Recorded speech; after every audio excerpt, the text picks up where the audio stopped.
اعوذ باللہ من الشیطان الرجیم، بسم اللہ الرحمن الرحیم۔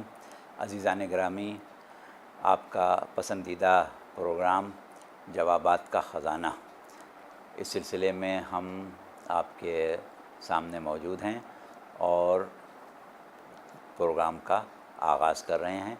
ہمارے پاس سوالات پیش کیے جائیں گے اور ہم انشاءاللہ آپ کی طلب کے مطابق اس کے جوابات پیش کر دیں گے۔ تو اب ہم چاہیں گے کہ ہمارے پاس سوالات آئیں تاکہ ہم آغاز کر سکیں۔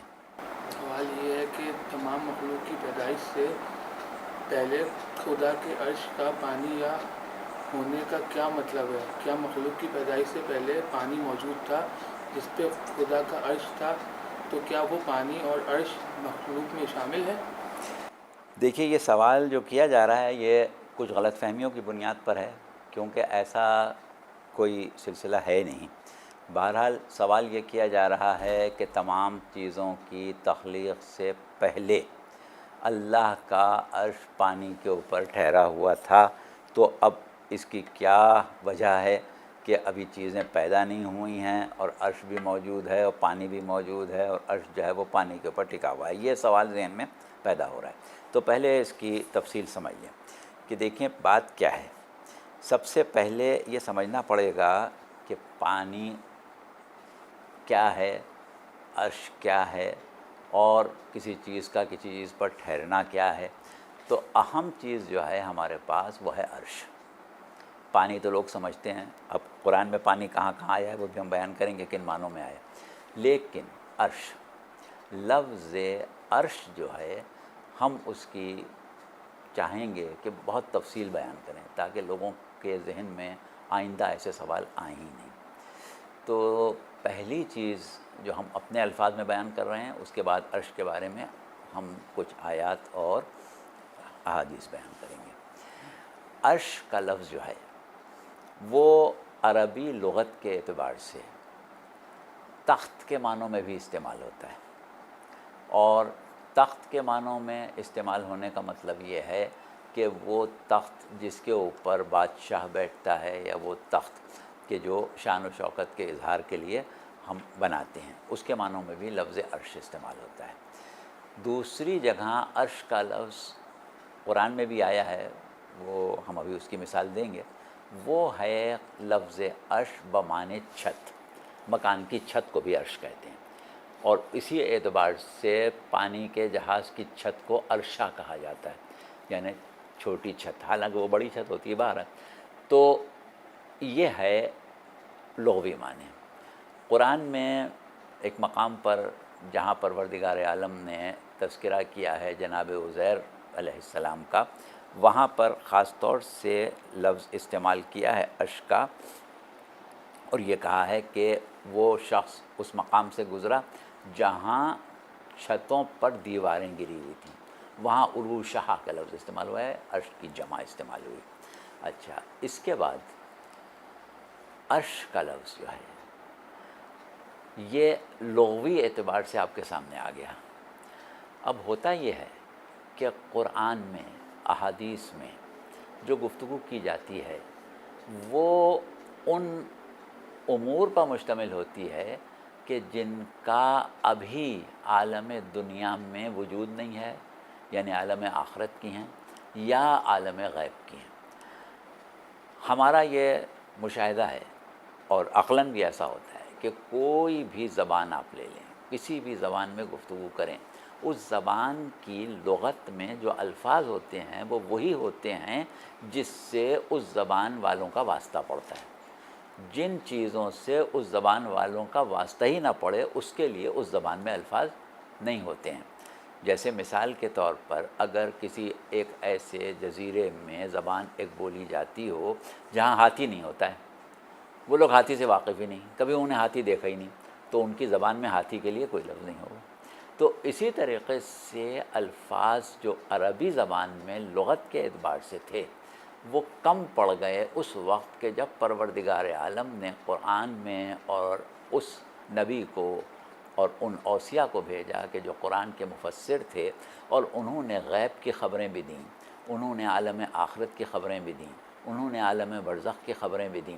تو اب وہ سب چیزیں جو ہیں ان کے لیے تو الفاظ قرآن میں نہیں تھے، ان کے لیے تو عربی زبان میں الفاظ نہیں تھے، تو لہٰذا ضرورت یہ پڑی کہ عربی زبان کے الفاظ کو نئے معنی دیے جائیں، عالم غیب کی چیزوں کے معنی دیے جائیں. اب جب عرش کو معنی دیے گئے اس شے کے، اس وجود کے، اس تصور کے کہ جو ہماری نظروں کے سامنے نہیں ہے، تو ظاہر ہے عربی لغت سے نکال کے اس کو دوسرے معنی دیے جائیں گے. تو اس اعتبار سے عربی لغت کے لغوی معنی جو تھے ان کو نظر انداز کیا گیا، اور جو معنی لیے گئے یعنی ہر جگہ نظر انداز نہیں کیا گیا لیکن نظر انداز بھی کیا گیا، وہ ہم تفصیل بتائیں گے ابھی. جہاں نظر انداز کیا اور عالم غیب مراد لی تو وہاں پر عرش کے معنی وہ وجود ہے جو عالم غیب کا ہے. یہ بات واضح ہو گئی. اچھا اب آپ چلیں، پروردگار عالم نے عرش کے لیے جو اصطلاح ایک مقرر کر دی اور اس کے ہادیان برخط نے ہمیں بتائی، ہمیں اس معنوں میں لفظ عرش کو لینا پڑے گا.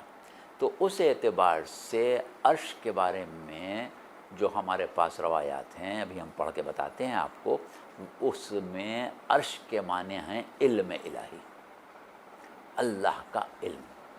اب علم کوئی ایسی چیز نہیں ہے کہ جو مادی ہو، جس کے پانی پر ٹھہرنے یا ہوا پر ٹھہرنے یا زمین پر ٹھہرنے کا کوئی تصور کیا جائے. اچھا ایک لفظ احادیث میں یا دیگر مقامات پر کلام الہی میں یا ہمیں مختلف جگہوں پر تبلیغات میں ملتا ہے، وہ ہے حاملان عرش. حاملان عرش یعنی عرش کو اٹھانے والے. تو حاملان عرش یعنی وہ لوگ جو عرش کو اٹھائے ہوئے ہیں، وہ موجودات جو عرش کو اٹھائے ہوئے ہیں.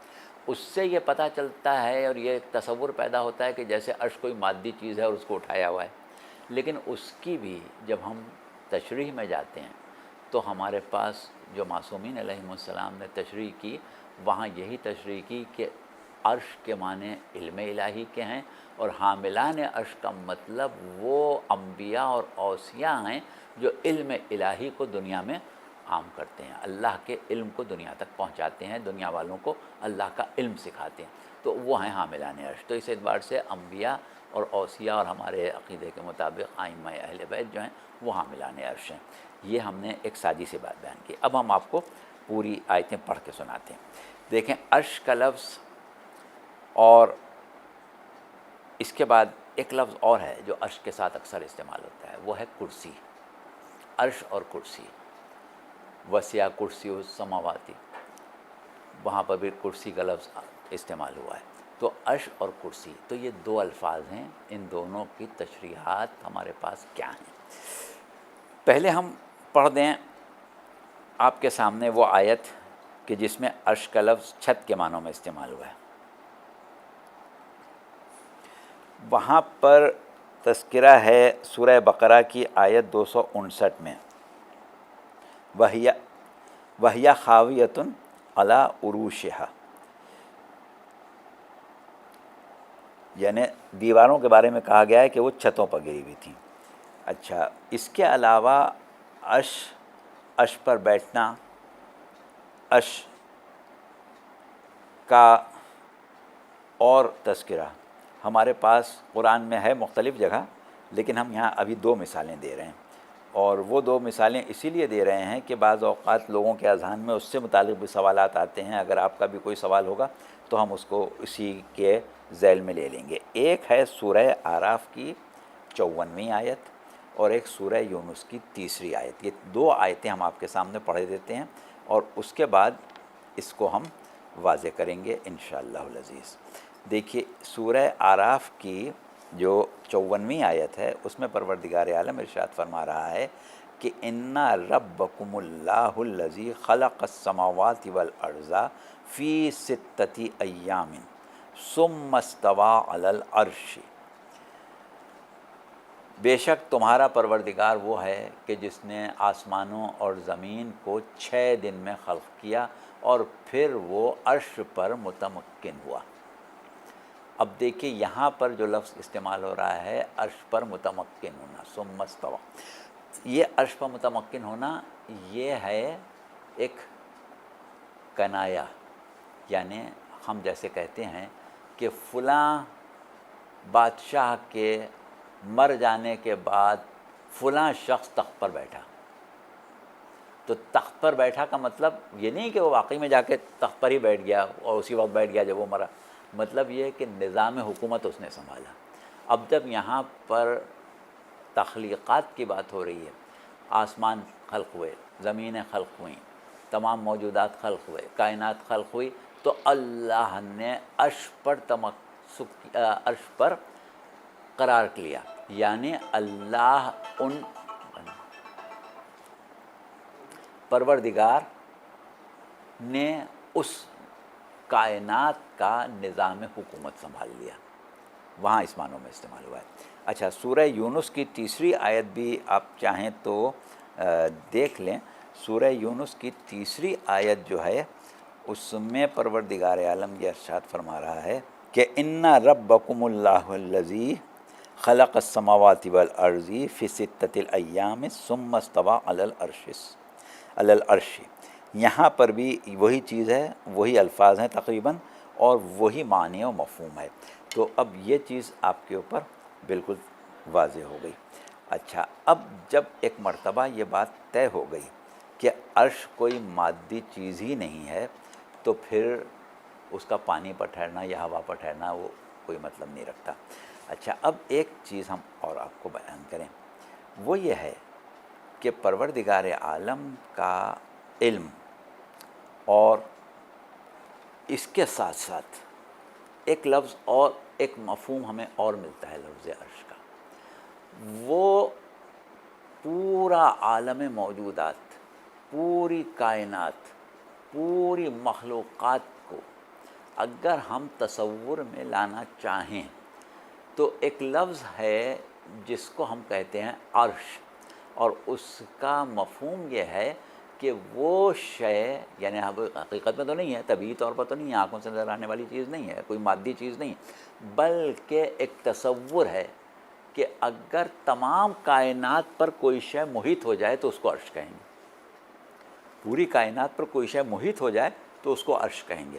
تو اب جب پوری کائنات ہمارے لیے غیب ہے، ہمیں کتنی دور نظر آتا ہے، پوری کائنات ہمارے لیے غیب ہے، پورا عالم موجودات ہمارے لیے غیب ہے، اب پورا عالم موجودات جو لامحدود ہے، اس کو اگر ہم اس طرح تصور کریں کہ ایک ایسا وجود ہے جس نے اس کو اپنے احاطے میں لیا ہوا ہے، تو اس کو ہم عرش کہیں گے، تو ظاہر ہے وہ بھی عالم غیب کی چیز ہوگی اور غیر مادی ہوگی، اس اعتبار سے بھی عرش کا پانی پر ٹھہرنا وغیرہ جو ہے وہ نہیں ہوگا۔ البتہ ایک چیز ہے کہ ہمیں یہ دیکھنا پڑتا ہے کہ پروردگار عالم نے جو کچھ عرش کے بارے میں بیان کیا اور جس طریقے سے قرآن میں تعبیرات آئیں، اس کے بعد یہ سوال کہ اللہ کا عرش پانی پر ٹھہرا ہوا ہے، یہ کسی روایت سے لیا گیا ہے، کسی آیت سے لیا گیا ہے، کہاں سے اخذ کیا گیا ہے، یہ پتہ چلے تو ہم اس کی اور مزید وضاحت کر سکتے ہیں۔ البتہ ایک چیز ہے کہ پروردگار عالم نے یہ بات ضرور کہی ہے کہ ہم نے ہر شے کو، ہر جاندار کو پانی سے پیدا کیا ہے۔ اب پانی سے ہر جاندار کا پیدا ہونا جو ہے، اس کے اوپر ابھی ہم قرآن کی آیت پڑھیں گے اور تھوڑی سی بات کریں گے، لیکن ایک چیز یہ ہے کہ یہاں پر جاندار کا پانی سے پیدا ہونا، اس سے دو تعویلات لی جاتی ہیں۔ ایک تو یہ کہ جتنے بھی جاندار ہیں ان کے جسم میں جو اجزاء استعمال ہوئے ہیں اس میں بنیادی جزو ہے وہ پانی ہے۔ دوسری چیز یہ کہ جاندار کی افزائش نسل جب ہوتی ہے اور کوئی بھی جاندار اپنی ماں کے پیٹ میں قرار پاتا ہے تو وہ ایک پانی سے قرار پاتا ہے، لہٰذا یہ بھی ایک معنی لیے گئے۔ اچھا، اب جب ہم نے یہ سمجھ لیا کہ ہر شے ہر جاندار جو ہے وہ پانی سے پیدا ہوا ہے، اور اب ہم اگر یہاں پر جا کے تعویلات کریں کہ ہر جاندار پانی سے پیدا ہوا ہے اور ہر جاندار کی تخلیق کا کامل علم اللہ کو ہے،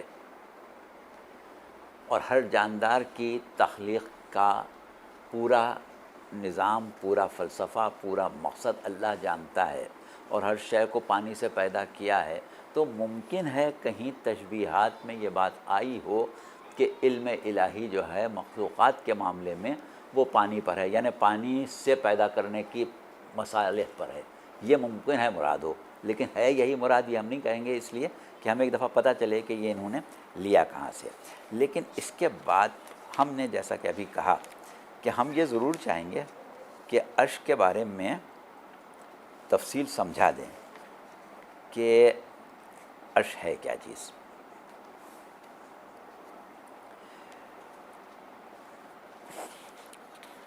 یہ دیکھیے کچھ روایات ہم نے نقل کر کے رکھی ہیں، وہ ہم آپ کو پڑھ کے سنائے دیتے ہیں۔ اب دیکھیے عرش کے ساتھ ایک لفظ استعمال ہوتا ہے کرسی، اور ہم آیت الکرسی میں پڑھتے بھی ہیں وَلَا يُحِيطُونَ بِشَيْءٍ مِّنْ عِلْمِهِ إِلَّا بِمَا شَاءَ وَسِعَ كُرْسِيُّهُ السَّمَاوَاتِ وَالْأَرْضِ۔ اب یہاں پر ہم ایک حدیث بیان کر رہے ہیں معصوم کی، اور یہ حدیث امام صادق علیہ السلام کی ہے غالباً۔ اس میں آپ نے یہ فرمایا کہ وَالْعَرْشُ هُوَ الْعِلْمُ الَّذِي لَا يَقْدَرُ أَحَدٌ قُدْرَتَهُ، یعنی عرش وہ علم الہی ہے کہ جس کا اندازہ کوئی شخص کرنے کی طاقت یا قدرت ہی نہیں رکھتا۔ یہ حدیث ہے، اس سے پتہ چل گیا کہ عرش کیا ہے۔ اب وہ پانی وانی پر ٹھہرنے کا مسئلہ ہی ختم ہو گیا۔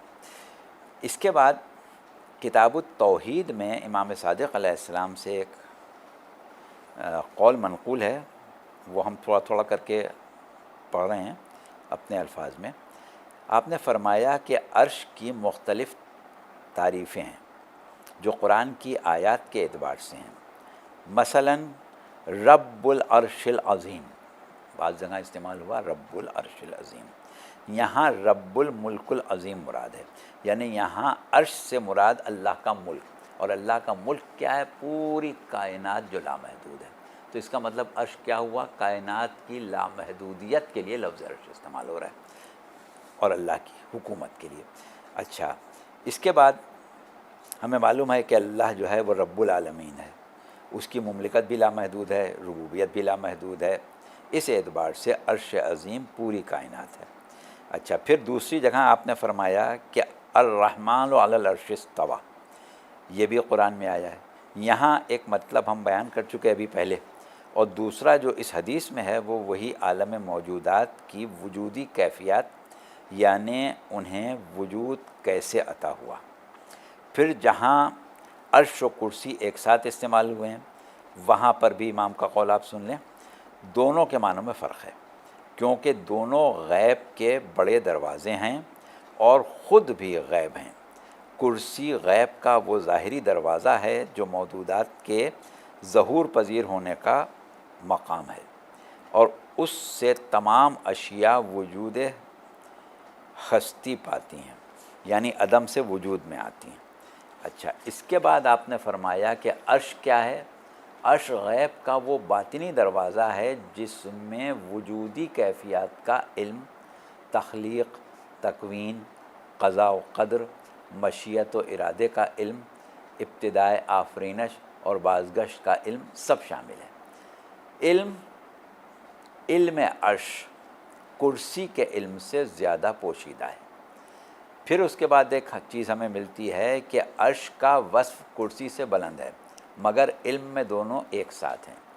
اس کے بعد ایک حدیث آپ اور سن لیں، وہ یہ ہے کہ عرش اور کرسی دونوں ایک ہی چیز ہیں، صرف بات یہ ہے کہ کرسی ظاہر ہے اور عرش اس کا باطن ہے۔ تو عرش و کرسی کا مطلب ظاہر و باطن، لیکن مراد وہی شے ہے جو کائنات پر محیط ہے، اور جو شے کائنات پر محیط ہے وہ اللہ کا علم اور اللہ کی قدرت ہے۔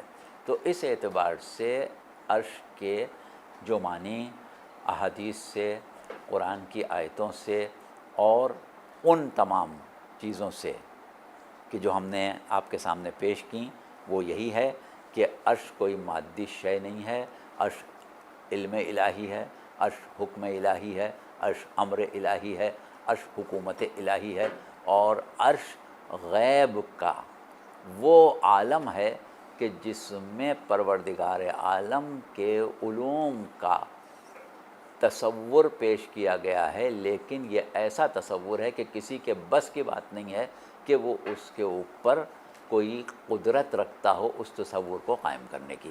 تو یہ ہمارا آپ کے سوال کا مکمل جواب ہو گیا، جو ہم نے پوری تفصیل سے تمام چیزوں کو سامنے رکھ کے آپ کو دے دیا۔ اب اس کے بعد اگر آپ کا کوئی اور سوال ہے تو وہ آپ ہمیں بتائیں تاکہ پھر ہم اس کی طرف جائیں۔ 6 دن میں پیدا ہونے والا۔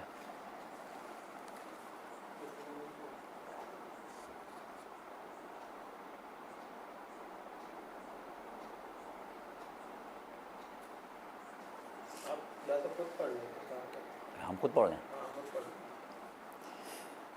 اچھا، اب اس کے بعد ہمارے پاس یہ ایک سوال آیا ہے کہ 6 دن زمین و آسمان کی تخلیق میں کیوں لگے جبکہ دعویٰ کن فیکون کا ہے؟ اب دیکھیے، اس سوال کا آدھا جواب تو گزشتہ سوال میں آ چکا ہے، لیکن ہم اس کی تفصیل آپ کو اور واضح طور پر بیان کیے دیتے ہیں۔ اور وہ جو ہم نے ابھی آیتیں پڑھی تھیں فی ستۃ الایام والی، وہ آپ کے ذہن میں ہے، اور ان آیتوں کے حوالے سے ہم بات کریں تو صورت یہ ہے کہ جب ہم یہ کہتے ہیں کہ پروردگار عالم نے خلق کیا آسمانوں اور زمینوں کو فی ستۃ الایام، 6 دنوں میں، تو سب سے پہلے یہ سوچنا پڑتا ہے کہ دن کیسے وجود میں آتا ہے؟ سورج کے نکلنے سے اور سورج کے ڈوبنے سے، یا سورج کے طلوع ہونے سے دوبارہ طلوع ہونے تک، اگر 24 گھنٹے کا دن آپ شمار کر لیں۔ تو جب کوئی شے پیدا ہی نہیں ہوئی تھی تو دن کہاں ہو سکتے ہیں؟ یہ تو ایک عقلی بات ہے۔ لیکن دوسری طرف ہم آپ کو یہ بتائیں کہ لفظ ایام جو ہے یا یوم کا لفظ جو ہے وہ عرصے کے لیے، کسی دور کے لیے اور کسی مرحلے کے لیے بھی استعمال ہوتا ہے، اسٹیج کے لیے، کہ ایک اسٹیج پہ دوسری اسٹیج پہ تیسری اسٹیج، اس کے لیے بھی لفظ ایام استعمال ہوتا ہے۔ ہم اکثر بلکہ کتابوں میں بھی، قرآن میں بھی پڑھتے ہیں یوم القیامہ، قیامت کا دن، تو قیامت میں نہ سورج نکلے گا نہ ڈوبے گا، 50,000 سال تک قیامت کا عرصہ چلے گا، تو وہ ہم دن کیوں کہہ رہے ہیں؟ وہ ایک عہد ہے، ایک عرصہ ہے، ایک دور ہے، ایک خاص عمل کے انجام پانے کا زمانہ ہے، اس لیے ہم اس کو یوم کہتے ہیں، اس لیے نہیں کہ سورج نکلے گا اور ڈوبے گا۔ تو لہٰذا یہ جو تصور کیا گیا ہے 6 دن کا، کہ 6 دن گزر گئے، آج صبح ہوئی شام ہوئی، صبح ہوئی شام ہوئی، زمین بن رہی ہے، آسمان بن رہا ہے، تو یہ سب کیوں ہو رہا ہے؟ تو یہ بات پہلے ذہن سے نکال دیں کہ یہاں یوم سے مراد دن نہیں ہے، یوم سے مراد دور یا مرحلہ ہے۔ اچھا، اب سوال یہ پیدا ہوتا ہے کہ مرحلہ در مرحلہ اگر کام ہوا تو پھر کن فیکون کا کیا مطلب ہے؟ تو بات یہ ہے کہ ہر مرحلے کو اگر ہم الگ الگ دیکھیں تو ہر مرحلے کے سر ہونے میں عرصہ نہیں لگا ہے، وقفہ نہیں ہے، وہ کن فیکون ہی ہے۔ لیکن ایک مرحلے کے بعد دوسرا مرحلہ کیوں؟ وہ بات یہ ہے کہ روایات میں سلسلے میں کئی چیزیں آئی ہیں، وہ ہم بعد میں بیان کریں گے، پہلے ہم آپ سے اپنی طرف سے ایک بات سمجھائیں۔ وہ یہ ہے کہ کیا اللہ کے لیے یہ ممکن نہیں ہے کہ انسان پیدا ہو اور مر جائے؟ کیا ضروری ہے کہ شیرخواری کا زمانہ گزرے، پھر اس کے بعد لڑکپن کا زمانہ گزرے، پھر اس کے بعد جوانی کا زمانہ گزرے، ادھیڑ عمر کا زمانہ گزرے، پھر بڑھاپا گزرے، اس کے بعد مرے؟ جب مرنا ہی ہے تو پہلے دن مر جائے، یہ مراحل کی ضرورت کیا ہے؟ تو بات یہ ہے کہ اللہ کے اختیار میں تو سب کچھ ہے، لیکن مراحل جو ہوتے ہیں وہ کسی مقصد کی تکمیل کے لیے مقرر کیے جاتے ہیں۔ اس لیے نہیں کہ اللہ معاذ اللہ فوراً نہیں کر سکتا، اللہ سب کچھ کر سکتا ہے، لیکن مراحل ہوتے ہیں کسی شے کے مقاصد کو حاصل کرنے کے لیے۔ اب جب مقاصد کو حاصل کرنے کے لیے مراحل ہوتے ہیں تو اس اعتبار سے اگر تخلیق کائنات کے 6 مراحل اللہ نے خلق کر دیے، یہ 6 مراحل ایجاد کر دیے کہ پہلے اس طرح ہو، پھر اس طرح ہو، پھر اس طرح ہو، پھر اس طرح ہو، پھر یہ مرحلہ آ جائے۔ تو یہ ایسے ہی ہے جیسے بچہ پہلے بچہ ہوتا ہے، پھر جوان ہوتا ہے، پھر بوڑھا ہوتا ہے، کوئی یہ ضروری تو نہیں کہ پہلے ہی دن مر جائے۔ اچھا، ایک چیز تو یہ ہو گئی۔ دوسری چیز جو ہمارے پاس روایات میں آئی ہے وہ یہ ہے کہ پروردگار عالم نے ملائکہ خلق کیے اور ان ملائکہ کو مدبر بنایا، کسی کے ذمے ہوائیں چلانا رکھیں، کسی کے ذمے بارش رکھی، کسی کے ذمے قبض روح رکھی، کسی کے ذمے تخلیق رکھی، کسی کے ذمے اور کوئی چیز رکھی۔ تو اب جب یہ تمام امور پروردگار عالم نے ملائکہ کے سپرد کیے تو یہ ضروری تھا کہ ہر امر اور ہر معاملہ، ہر تخلیق جو ہے وہ ملائکہ کے سامنے مرحلہ وار رکھی جائے تاکہ وہ اس کی تدبیر کو سمجھ لیں۔ اب اللہ چاہتا تو ایک لمحے میں بھی ان کو سمجھا دیتا، لیکن یہ وہی والی بات ہے کہ مراحل جو ہوتے ہیں وہ ایک مقصد رکھتے ہیں۔ جیسے مثال کے طور پر ہم کسی بچے کو پی ایچ ڈی کرانا چاہتے ہیں تو تقاضا یہی ہوتا ہے کہ پہلے اس کو کے جی میں لے جائیں، پھر اس کے اوپر پرائمری میں لائیں، پھر اس کے بعد سیکنڈری میں لائیں، پھر ہائر سیکنڈری میں لائیں، اور اس کے بعد اس کو وہاں پہنچائیں۔ یا کسی کو ڈاکٹر بنانا چاہتے ہیں تو پہلے دن سے ہم اس کو ڈاکٹری پڑھانا نہیں شروع کر دیتے۔ اس کی وجہ یہی ہوتی ہے کہ جو چیز مرحلہ وار سکھائی جاتی ہے وہ آسانی سے سمجھ میں آتی ہے۔ تو اب اللہ کے لیے تو مشکل نہیں ہے کوئی کہ کسی کو کسی طریقے سے بھی آسانی سے سمجھا دے یا مشکل سے سمجھا دے، لیکن جس چیز کی پروردگار عالم کے پاس ایک تدبیر ہے، ایک پروگرام ہے، وہ ہمیشہ اللہ کی عدالت پر مبنی ہوتا ہے۔ اور عدالت الہیہ یہ ہے کہ کسی بھی امر کو جب انجام دے تو اس انداز پر انجام دے کہ اس سے بہتر کوئی انداز نہ ہو، سب سے بہتر انداز انجام دے۔ تو کیونکہ پوری کائنات نظام عدل پر قائم ہے، بہترین انداز پر خلق ہوئی ہے، بہترین طریقے سے خلق ہوئی ہے، تو اس بہترین کا جو طریقہ ہے وہ مراحل میں تھا، اس لیے اللہ نے مراحل میں کر دیا۔ اللہ کوئی مجبور نہیں تھا کہ وہ مرحلے میں کرے، اللہ چاہے تو پیدا ہونے والے بچے کو اسی دن جوان بھی کر دے، لیکن یہ ایک مصلحت ہے، یہ بہتری ہے، اس میں عدالت ہے۔ تو اس اعتبار سے 6 دن میں خلق ہوئے، اور وہ کن فیکون والی بات اپنی جگہ ہے، وہ اللہ کا ارادہ ہے۔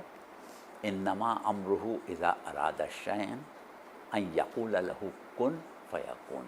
اب اگر اللہ نے پہلی اسٹیج یا پہلے مرحلے کا ارادہ کیا تو وہ ہو گیا، دوسرے مرحلے کا ارادہ کیا وہ ہو گیا، تیسرے مرحلے کا ارادہ کیا وہ ہو گیا۔ تو کن فیکون تو اپنی جگہ موجود ہے، اس سے کوئی ٹکراؤ نہیں ہے۔ تو بہرحال یہ آپ کے سوال کا ایک مثبت جواب ہو گیا۔ اب انشاءاللہ اگلے سوالات کا جب موقع آئے گا تو ہم ان سوالات کے آپ کو جواب دے دیں گے۔ اچھا، اب ایک سوال ہمارے سامنے یہ آیا ہے کہ جمادات اور نباتات اللہ کی تسبیح کیسے کرتے ہیں؟ ایک دفعہ پھر سن لیں، جمادات اور نباتات اللہ کی تسبیح کیسے کرتے ہیں؟ ٹھیک ہے، اچھا سوال ہے، اس میں وہ والی کوئی بات نہیں ہے کہ جو اس سے پہلے والے سوالوں میں تھی۔ بات یہ ہے کہ تسبیح، نباتات کی تسبیح، جمادات کی تسبیح، یہ جو ہم کہتے ہیں یہ کہاں سے ہم نے لیا؟ قرآن میں پروردگار عالم نے بہت سے مقامات پر تسبیح کا ذکر کیا ہے اور بہت زیادہ کیا ہے۔ یعنی قرآن میں ایک لفظ اللہ کے ذکر کے لیے حمد بھی استعمال ہوا ہے، وہ کم ہوا ہے، زیادہ تر تسبیح استعمال ہوا ہے۔ اور قرآن کی 5 سورے وہ ہیں کہ جن کو ہم مسبحات کہتے ہیں، یعنی جن کا آغاز ہی تسبیح سے ہو رہا ہے۔ اس میں 2 سورے جو ہیں، ایک حدید اور ایک حشر، وہ ہیں کہ جس میں تسبیح کا ذکر ماضی کے صیغے میں ہے، اور ارشاد ہوا کہ سبح للہ ما فی السماوات والارض، سورہ حدید میں، اور سورہ حشر میں کہا کہ سبح للہ ما فی السماوات و ما فی الارض۔ تسبیح کی گئی اللہ کی، یا تسبیح کی اللہ کی ہر اس شے نے جو زمینوں میں ہے اور آسمانوں میں ہے، یعنی کسی شے کو باہر نہیں نکالا گیا ہے، نہ نباتات، نہ جمادات، نہ حیوانات، نہ انسان، نہ جن، نہ فرشتے، میں مخلوقات کی تمیز نہیں ہے، بس یہ کہا ہے کہ جو کچھ بھی زمین و آسمان میں ہے سب نے اللہ کی تسبیح کی. یہ سورہ حدید میں بھی کہا گیا، سورہ حشر میں کہا گیا. اس کے بعد 3 سورے ہیں، صف، جمعہ اور تغابن. ان میں جو صیغہ استعمال کیا گیا وہ مضارع کا صیغہ استعمال کیا گیا، جو حال اور مستقبل دونوں کے لیے آتا ہے. یسبح للہ ما فی السماوات و ما فی الارض، تسبیح کر رہے ہیں اللہ کی وہ سب کے سب جو زمین میں ہیں اور جو آسمان میں ہیں. تو یہاں پر بھی ہر شے آ گئی. اچھا، اسی طریقے سے سورہ بنی اسرائیل کا آغاز ہی سبحان الذی سے ہوتا ہے. ایک لفظ ہم استعمال کرتے ہیں اللہ کے لیے سبوح، یعنی جس کی تسبیح کی جائے، اور یہ لفظ استعمال ہوتا ہے ایک اور اسم کے ساتھ، قدوس. سبوح قدوس، سبوح جس کی تسبیح کی گئی، قدوس جو کہ ہر عیب سے پاک ہے، ہر نقص سے پاک ہے، ہر کجی سے، ہر خرابی سے، ہر کمی سے، ہر قسم کے ایسے وصف سے پاک ہے جس میں کوئی برائی ہو. تو اس کو کہا گیا سبوح قدوس. اور یہ پورا جملہ ہے تسبیح کا، سبوح قدوس رب الملائکۃ والروح. سبوح بھی ہے، قدوس بھی ہے، اور ملائکہ اور روح کا رب ہے. تو اسی طریقے سے پروردگار عالم نے بعض جگہ بعض چیزوں کی تسبیح کا ذکر کیا ہے، اور وہاں کہا ہے یسبح الرعد بحمدہ. گرج، رات کہتے ہیں بجلی کی گرج کو، تھنڈر کو. تو رات جو ہے وہ تسبیح کرتی ہے، یعنی رات کا فرشتہ تسبیح کرتا ہے اس کی حمد کے ساتھ. یہاں پر بھی تسبیح کا لفظ استعمال ہوا. اچھا، اسی طریقے سے پروردگار عالم نے جہاں پر جناب داؤد کا تذکرہ کیا ہے وہاں پر بھی پہاڑوں اور پرندوں کی تسبیح کی بات آئی ہے. اور وہاں یہ کہا ہے کہ جب جناب داؤد زبور کی تلاوت کرتے تھے تو ان کے ساتھ پہاڑ بھی تسبیح کرتے تھے اور پرندے بھی تسبیح کرتے تھے. تو پہاڑوں کے تسبیح کا ذکر بھی آ گیا، پرندوں کی تسبیح کا ذکر بھی آ گیا. پھر اس کے بعد، کیونکہ ہمارا موضوع صرف تسبیح ہی ہے، ورنہ ایسے آیات قرآن میں موجود ہیں ایسی کہ جس میں موجودات کے سجدہ کرنے کا بھی ذکر ہے، تسبیح کا ذکر بھی ہے، سجدے کا ذکر بھی ہے.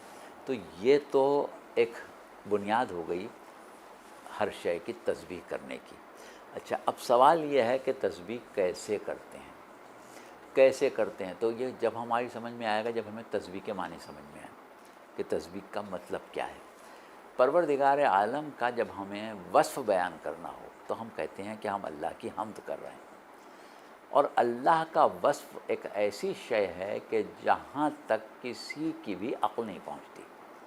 کوئی بھی اللہ کا وصف بیان نہیں کر سکتا سوائے خود پروردگار عالم بیان کرے یا اس کے وہ بندے بیان کریں جنہیں اللہ نے اپنا مخلص بندہ کہا ہے. سبحان اللہ ہی اما یصفون الا عباد اللہ المخلصین، کہ اللہ ان تمام اوصاف سے پاک ہے جو لوگ اس کے بارے میں بیان کرتے ہیں، سوائے اس کے کہ کچھ مخلص بندے ہیں جو اللہ کی حمد بیان کرتے ہیں. تو اللہ کا وصف بیان کرنا بہت مشکل کام ہے. لیکن ایک لفظ استعمال ہو رہا ہے تسبیح. تسبیح کا لفظ ہم اللہ کے ذکر میں اس وقت استعمال کرتے ہیں جب ہم براہ راست اللہ کا وصف بیان نہ کریں بلکہ اللہ کے وجود سے نقائص کی نفی کریں. جیسے اگر ہم یہ کہیں کہ اللہ ظلم نہیں کرتا، ظلم ایک بری بات ہے، تو ہم نے اللہ کے وجود سے ایک نقص کی نفی کر دی. یہ ہے تسبیح. ہم کہیں کہ اللہ مرکب نہیں ہے، اللہ محدود نہیں ہے، اللہ جسم و جسمانیت سے مبرہ و منزہ ہے، یہ چیزیں ہوتی ہیں تسبیح. اللہ کی ذات سے نقائص کی نفی کرنا. اب کیونکہ پروردگار عالم نے کائنات کی ہر شے بر بنیاد عدالت خلق کی ہے، ہر شے کو کامل خلق کیا ہے، کوئی شے ناقص خلق نہیں کی. یعنی ہم ایک مثال کسی اور موقع پہ بھی دے چکے ہیں کہ وہ مخلوقات جو ہماری نظر میں حقیر سے حقیر ہوں وہ بھی کامل ہیں. یعنی ایک مکھی کے اوپر ہم غور کریں، مکھی میں کوئی نقص نہیں ہے، بحیثیت مکھی پوری ہے. وہ مچھر بحیثیت مچھر ایک کامل مخلوق ہے، اس میں دماغ بھی ہے، اس میں دل بھی ہے، اس میں نظام ہاضمہ بھی ہے، اس میں نظام تولید بھی ہے، اس میں نظام اعصاب بھی ہے، اس میں فکر حصول رزق بھی ہے، اس کے اندر بقائے حیات کے جذبے کے ساتھ بقائے حیات کی تدبیر بھی ہے، اس کے اندر بقائے نسل کی تدبیر بھی ہے۔ غرض یہ کہ ہر چیز ہے مچھر کے اندر، کوئی چیز کم نہیں ہے۔ تو پروردگار عالم حقیر سے حقیر چیز بھی بناتا ہے تو کامل بناتا ہے، نقص سے بری بناتا ہے۔ تو اب جب ہر شے اللہ کی ایک ایسی مخلوق ہے کہ جو پکار کے یہ کہہ رہی ہے کہ مجھے بنانے والا بے عیب ہے، مجھے بنانے والے میں نقص نہیں ہے، جس نے مجھ میں نقص نہیں چھوڑا وہ خود کیسے نقص والا ہو سکتا ہے؟ تو اس اعتبار سے ہر شے کا وجود خود تسبیح ہے۔ تو ہم یہاں پر کہتے ہیں کہ ہر شے زبان حال سے تسبیح کر رہی ہے۔ جس شے کو بھی دیکھو ہمیں اندازہ ہوتا ہے کہ اس کا بنانے والا پاک، اس کا بنانے والا بے عیب۔ تو اس اعتبار سے ایک تسبیح کی قسم ہے جسے ہم کہتے ہیں زبان حال سے تسبیح۔ لیکن ہمارے پاس ایسی روایات اور ایسی آیات ملتی ہیں کہ جس میں یہ کہا جا رہا ہے، جیسے ابھی ہم نے حضرت داؤد والی بات کی کہ حضرت داؤد جب زبور پڑھ رہے ہیں تو کوئی زبان حال سے تو تسبیح نہیں کر رہے ہیں، زبان مقال سے کر رہے ہیں، زبان سے کر رہے ہیں۔ اور اللہ نے کہا پہاڑ بھی ان کے ساتھ تسبیح کر رہا ہے، پرندے بھی تسبیح کر رہے ہیں۔ بعض جگہ یہ کہا کہ ہر شے تسبیح کر رہی ہے مگر تم کو اس کی تسبیح کا شعور نہیں ہے۔ تو اس کا مطلب یہ ہے کہ وہ زبان حال کے ساتھ زبان مقال سے بھی کرتے ہیں، لیکن جیسا کہ ہمیں بتا دیا گیا کہ تم کو شعور نہیں ہے۔ تو جس چیز کا ہمیں شعور نہیں ہے اس کے بارے میں ہم وضاحت تو نہیں کر سکتے کہ کیسے کر رہے ہیں۔ ہاں، ہم اس بات پر ایمان رکھتے ہیں کہ وہ زبان حال سے بھی کر رہے ہیں، زبان مقال سے بھی کر رہے ہیں، اور ہم اس کا شعور نہیں رکھتے ہیں، لیکن وہ اللہ کی تسبیح اس معنوں میں بھی کر رہے ہیں کہ ان کو اللہ نے بے عیب اور کامل پیدا کیا ہے، اور اس معنوں میں بھی کر رہے ہیں کہ اللہ نے ان کے لیے کوئی نہ کوئی کلمہ ایسا ایجاد کر کے ان کو دیا ہے کہ اس کا ادا کرنا ان کی زبان میں اللہ کی تسبیح ہو جاتا ہے۔ تو یہ ہے پورا جواب اس سوال کا کہ مخلوقات یا پہاڑ یا جمادات اور نباتات اللہ کی تسبیح کیسے کر رہے ہیں۔ تو اب یہ ہمارے خیال میں آپ کے ذہن میں بات بہت واضح ہو گئی ہوگی اور اب اس میں کوئی اشتباہ نہیں ہے۔ تو عزیزان گرامی، یہ پروگرام اب ہم یہاں پر ختم کر رہے ہیں۔ انشاءاللہ آئندہ پروگرام میں ہم پھر آپ کی خدمت میں حاضر ہوں گے، اور جو مزید سوالات آپ کے موصول ہوں گے انشاءاللہ ہم اس کے جوابات دیں گے۔ تو آج کی حد تک ہمیں اجازت دیں۔